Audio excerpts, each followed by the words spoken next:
আমার বাবাই 2016-তে মারা যান।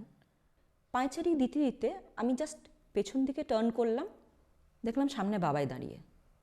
আমার কয়েক সেকেন্ডের জন্য মনে হলো যে আমি ঠিক দেখছি না ভুল দেখছি। আমার আজও আফসোস করে যে আমি কেন বললাম, হয়তো না বললে পারতাম। নমস্কার, আমি রায়তী আর আপনারা দেখছেন ভয় পেও না। যতই বলি ভয় পেও না, ভয় কিন্তু আমরা সবাই পাই। আর আমাদের অনেকের জীবনে এমন কিছু ঘটনা ঘটে, বুদ্ধিতে যার ব্যাখ্যা হয় না, খুব অদ্ভুত, অস্বাভাবিক।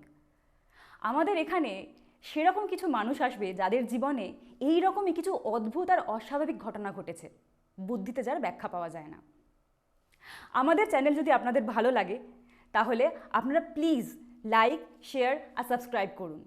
এটা করতে আপনাদের পয়সা লাগবে না, কিন্তু আপনাদের সাবস্ক্রিপশন, লাইক আর শেয়ার আমাদেরকে অনেকটা এগিয়ে দেবে। দেখতে থাকুন, ভয় পেও না। আমার বাবাই 2016-তে মারা যান হঠাৎ করেই। তো আমি আর আমার মাম্মা, এছাড়া আর কেউ নেই। তো আমরা খুবই ভেঙে পড়ি ওই ঘটনাটাতে।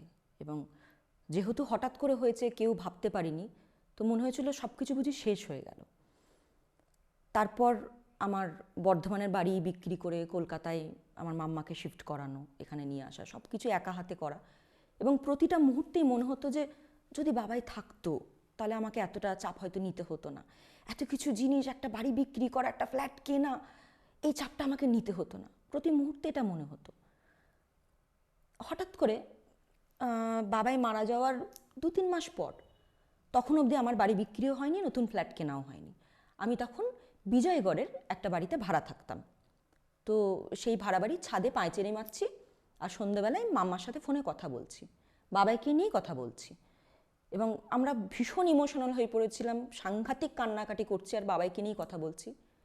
পায়চারি দিতে দিতে আমি জাস্ট পেছন দিকে টার্ন করলাম, দেখলাম সামনে বাবাই দাঁড়িয়ে। বাবাই তার ইয়াংকালে যেমন ড্রেস পরতো, ব্ল্যাক প্যান্ট, সাদা শার্ট, ইন করা, ফোল্ড করা হাত, ঠিক ওই রকম। আমার কয়েক সেকেন্ডের জন্য মনে হলো যে আমি ঠিক দেখছি না ভুল দেখছি।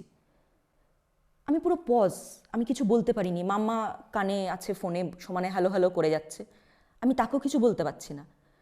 মুহূর্তের মধ্যে আমার যেন একটা ঘোরটা ভাঙলো, দেখলাম সামনে কেউ নেই। আমি আর কিচ্ছু বলতে না পেরে তাড়াতাড়ি করে ছাদ থেকে নিচে নেমে আমার রুমে ঢুকে রুম দরজা লাগিয়ে দিয়ে মাম্মাকে বলি যে এরকম ব্যাপার, আমি বাবাইকে দেখেছি। তো মাম্মা বললো, তুমি আসলে ওটা নিয়ে ভাবছিলে, তো কান্নাকাটি করছি আমরা, তুমি সেই জন্য দেখেছো। কিন্তু আমি খুব ভয় পেয়ে গেছিলাম সেদিন।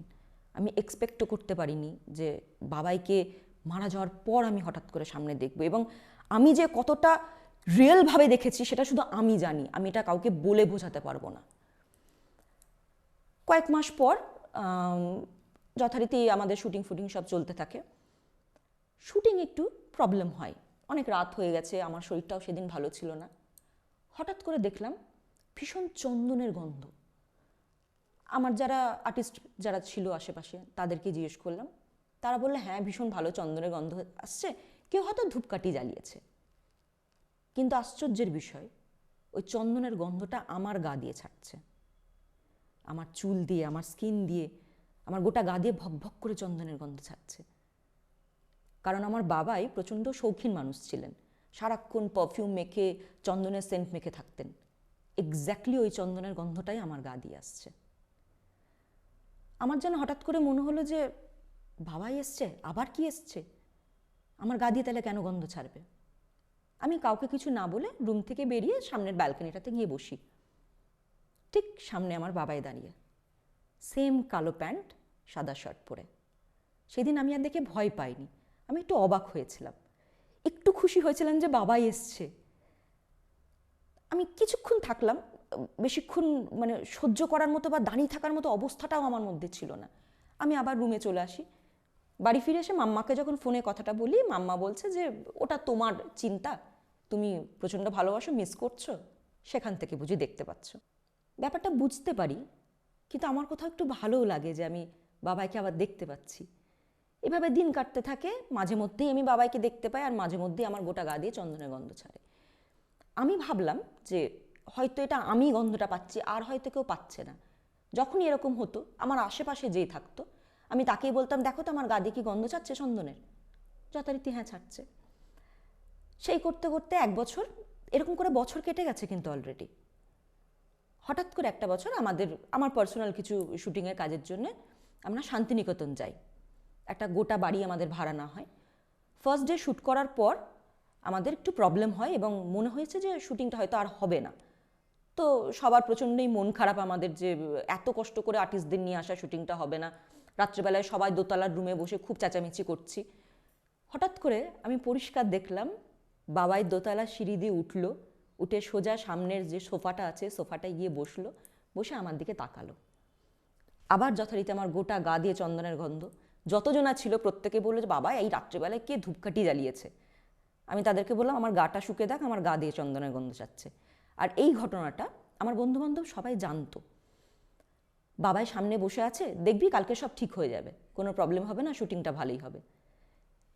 খুব আশ্চর্য বিষয়, পরের দিনে সমস্ত যে আমাদের প্রবলেম ছিল সব মিটে গেল এবং 4 দিন আমরা স্মুথলি শুটিং করলাম, কোনো প্রবলেম নেই। এবার ফিরে আসার দিন, যেদিন ফিরে আসছি সেদিন হঠাৎ করে আমাদের রাত হয়ে গেছে ওখান থেকে সব প্যাক আপ করে বেরোতে। হাইওয়েতে ওঠার পর রাস্তা হারিয়ে ফেলেছি। আশেপাশে যত ট্রাক ছিল ট্রাকগুলো একটা একটা করে আমাদের গাড়ির সামনেটায় আসছে, আমাদের রাস্তা ছাড়ছে না। গাড়িতে আমরা 3 জন বসে, আমরা ভাবলাম আজকে আর আমরা বেঁচে ফিরছি না, এখানেই অ্যাক্সিডেন্ট হলো, আমরা এখানেই শেষ। সবাই জানি কিছু করার নেই। ম্যাপ দেখছি, রাস্তা খুঁজে পাচ্ছি না, বুঝতেই পারছি না আমরা কোন দিকে যাচ্ছি। কোথা থেকে আমি জানি না আমাদের সামনে একটা বাস এলো। হঠাৎ করে সাংঘাতিক হর্ন মেরে বাসটা যেই মুহূর্তে দাঁড়ালো, আমি যথারীতি আবার নাকে সেই চন্দনের গন্ধ। আমার ড্রাইভারকে বললাম পেছনের দিকে সিটে তাকাবে না। আমি জাস্ট ঘাটটা সাইড করলাম, আমার মনে হলো আমার পেছনে বাবাই বসে আছে, সেম শার্ট পরেই। গোটা গাড়িতে চন্দনের গন্ধ। 1 ঘন্টা আমরা সোজা ওই বাসটার পেছনে এসছি এবং ওই 1 ঘন্টা টানা আমার গোটা গা দিয়ে মম করে চন্দনের গন্ধ ছেড়েছে। আমরা যথারীতি লোকেশনে পৌঁছাই, গন্ধও চলে গেল, বাসটা কোথায় গায়েব হয়ে গেল আমরা কেউ কিছু বুঝতেই পারলাম না, অথচ আমরা রাস্তা পেয়ে গেছি। এরকমভাবে বাবাই প্রতিটা বার আমার জীবনে যতবার কোনো প্রবলেম হয়েছে বাবাই আমাকে দেখা দিয়েছে এবং সেই প্রবলেমটা আমার সলভ হয়ে গেছে খুব আশ্চর্যভাবে। এরকম গল্প করতে করতেই একবার আমাদের ইন্ডাস্ট্রি সোহিনী সান্যাল, উনি ট্যারো রিড করেন, সোহিনীদিকে একদিন গল্প করেছিলাম যে জানো তো এরকম আমি বাবাইকে দেখি এবং অনেক বছর হয়ে গেল। আর আস্তে আস্তে না আমি জিনিসটাতে একটু মজাও পেতাম, কারণ যতই হোক দেখতে তো পাচ্ছি মানুষটাকে চোখের সামনে। আমি ভাবতাম যে মানুষটা আছে, কিছু হলেই আমার সঙ্গে থাকবে। তো সোহিনীদিকে এই গল্পটা বলাতে সোহিনীদি আমাকে তখন বলল যে তোর বাবা তোকে কিছু একটা বলতে আসছেন যেটা তুই বুঝতে পারছিস না, কারণ তাদের ভাষাটা বোঝা আমাদের ক্ষমতা নেই। নয় তুই এটা নিয়ে পড়াশোনা করতে পারিস, তারপরে শেখার পর তোর বাবা সামনে এলে বাবাকে জিজ্ঞেস করতে পারিস, আদারওয়াইজ তুই তোর বাবাকে বল যে বাবা তুমি যেখানেই থাকো শান্তিতে থাকো, তুমি যেন মুক্তি পেয়ে যাও, করে একবার দেখ তো কি হয়। আমি কথাটা অতটা বিশ্বাস করিনি, কিন্তু কয়েকদিন পর যথারীতি আবার আমার বাড়িতে আমি বাবাকে দেখতে পাই। আমি বাবাইকে বলি যে বাবাই তুমি যেখানে থাকো তুমি শান্তিতে থাকো, তুমি মুক্তি পাও, আমরা ভালো আছি, তুমি চিন্তা করো না। এবং খুব আশ্চর্যভাবে তারপর থেকে আজ অব্দি আর কোনোদিনও বাবাইকে দেখিনি।